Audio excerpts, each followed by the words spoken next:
NEET UG मामले में supreme court में सुनवाई चल रही है। सभी याचिकाकर्ता अपना अपना पक्ष रख रहे हैं और अपने सपोर्ट में सबूत और रिपोर्ट पेश कर रहे हैं।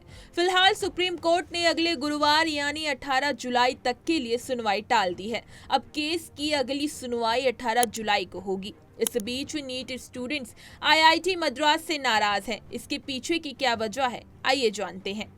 बुधवार को सेंटर ने अदालत में एक एफिडेविट दायर किया। इसमें आईआईटी मद्रास की रिपोर्ट का हवाला देते हुए कहा गया कि नीट परीक्षा में मास माल प्रैक्टिस नहीं हुई है।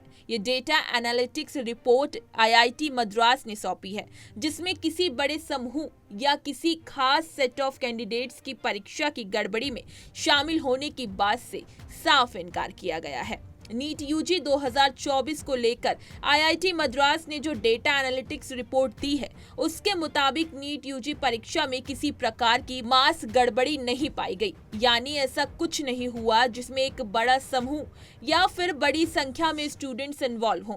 इस प्रकार एनटीए की बात कहीं हद तक सच साबित होने के चांस बढ़ गए हैं, जिसमें उन्होंने बार बार ये कहा है कि ये मामला कुछ स्टूडेंट्स का है, ना कि पूरे की पूरे 24 लाख स्टूडेंट्स का है जिन्होंने परीक्षा दी है। वहीं आपको बता दें कि देश भर में नीट यूजी परीक्षा 2024 में गड़बड़ियों की खबर आ रही है। ऐसे में एक बड़ी संख्या में छात्र चाहते हैं कि रीनीट का फैसला आए। हालांकि कोर्ट अभी मामले की सुनवाई कर रहा है, पर ज्यादातर स्टूडेंट्स की मांग है कि परीक्षा कैंसिल कर देनी चाहिए। ऐसे में आईआईटी मद्रास की ये रिपोर्ट उनकी मांग को कमजोर कर सकती है, इसलिए कैंडिडेट्स इस इंजीनियरिंग संस्थान से नाराज हैं।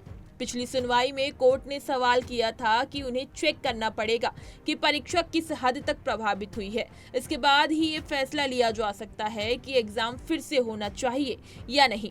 परीक्षा कैंसिल न करने के पीछे तर्क ये भी है कि अगर बिना बात के रद्द होती है परीक्षा, तो इससे बड़ी संख्या में कैंडिडेट्स का करियर भी प्रभावित होगा। अगली सुनवाई में यानी 18 जुलाई को ये चीजें सभी साफ हो सकती हैं कि कोर्ट इस मामले में क्या कहता है। इस बीच काउंसलिंग भी रोक दी गई थी। वहीं नीट यूजी परीक्षा पास करने वाले कैंडिडेट्स की काउंसलिंग भी नहीं हो पा रही।